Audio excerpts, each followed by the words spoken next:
What's up Sobat Ghostman Midweek, hari ini adalah episode yang spesial di mana hari ini saya akan ngebacain salah satu cerita dari teman-teman Ghostman Midweek sendiri yang dialami langsung dan kisahnya yang pastinya horor abis. Kisahnya adalah katanya teman-teman Ghostman Midweek ini ada yang mengalami horor di saat dia tidur di saat maghrib. Jadi kebetulan salah satu subscriber kita ada yang ngirim email ke email Ghostman Midweek dan beliau menceritakan kalau ada cerita yang ingin dia share dan mau ngeliat nih pendapatnya teman-teman gimana sih tentang pengalaman dia. Jadi dia katanya di suatu hari, karena dia pulangnya itu, karena dia tadinya berangkat pagi banget, dia berangkat jam 7 pagi dan dia harus bangun jam 6, jam 5. Lalu dia ketika pulang jam 4 sore, dia udah capek banget. Jadi dia jam 4 dia mandi, dia makan, setelah itu jam 6 pas maghrib banget dia tidur. Nah, ketika dia tidur ini, dia tidak merasakan hal-hal yang aneh. Karena menurut dia di rumahnya itu lagi kosong. Jadi orang tuanya nggak ada, papa mamanya nggak ada, terus dia tidur sendiri dan dia kunci kamarnya, dia nyalain AC, dan semuanya nampak nyaman kan, nampak baik-baik aja. Sampai suatu ketika dia di sana bermimpi kalau dia sedang berada di salah satu padang rumput yang luas. Di padang rumput yang luas ini, dia awalnya tidak melihat apa-apa, tapi ketika dia mencoba menoleh ke belakang, dia menemukan sosok besar yang seolah-olah tidak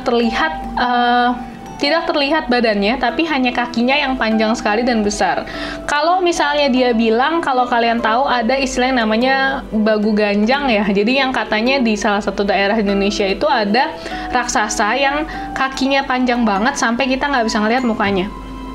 Nah, karena dia kaget, dia itu coba berlari menyelusuri padang rumput tersebut, di mana katanya di sana banyak banget anjing-anjing yang melonglong dan sama sekali dia tidak bisa melihat sosok anjingnya tersebut.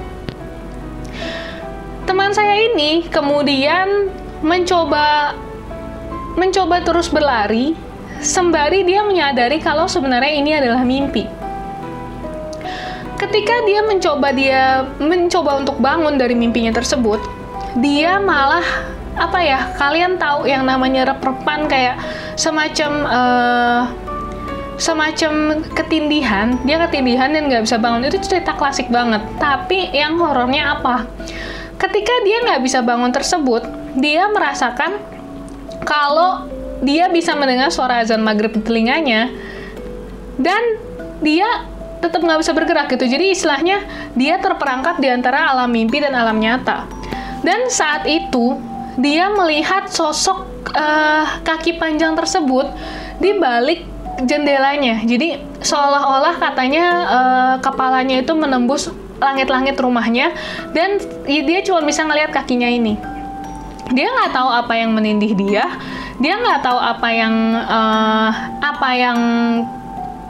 yang membuat dia tidak bisa bergerak, tapi secara visual dia masih melihat dirinya terjebak di padang rumput tersebut. Sampai ketika secara tidak sengaja dia menjatuhkan bantalnya ke ubin dan kemudian bantal tersebut bunyi kan, jadi kayak bunyinya mungkin soft banget ya, kayak gedebuk pelan banget gitu. Dan setelah itu dia tersadar. Tapi ketika dia tersadar, dia kan pasti ngos-ngosan dong. Dia pasti kepanasan, dia ngos-ngosan di AC yang padahal dingin banget. Dia tersadar, dia ngos-ngosan. Dan hal yang pertama dia temukan adalah di kakinya itu dia ngelihat bekas ilalang atau bekas rumput. Jadi seolah-olah dia memang benar-benar terteleportasi ke tempat tersebut, dan dia memang baru dikembalikan lagi arwahnya atau mungkin tubuhnya atau mungkin apanya. Karena dia nih kebetulan seorang Konghucu ya, jadi dia pergi ke orang pintar keesokan harinya, dia cerita permasalahan itu segala macam. Yang dia dengar adalah katanya dikarenakan dia tidur ketika saat maghrib, jadi arwahnya itu semacam diculik ke dimensi lain, dan setelah itu tadinya mau tidak dikembalikan atau orangnya tuh tidak bisa kembali sendiri karena yang namanya tidur di saat maghrib itu bahaya. Jadinya dia dipesankan lain kali kalau mau tidur di saat maghrib, kalau memang kepaksa banget harus nyimpan benda tajam seperti gunting atau peniti di bawah tempat tidurnya, di bawah bantal tidurnya. Nah, dengar-dengar nih Sobat Ghostmate Me Duit, setelah kejadian tersebut, dia sama sekali kapok untuk tidur di tengah malam dan di tengah maghrib, dan segala hal yang berbau tentang peniti benda-benda tajam dia simpan di bawah bantalnya.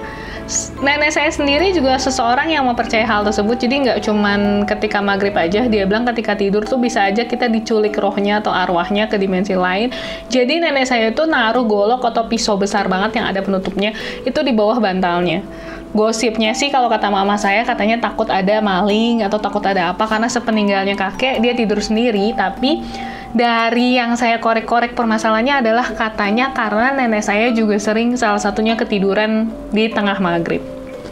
Jadi kalian terserah mau percaya atau tidak percaya, tapi kalau memang ada yang mau mencoba tidur di saat maghrib, boleh banget sih kalian coba, terus nanti kalian komen di bawah ini kalian udah ngalamin hal apa.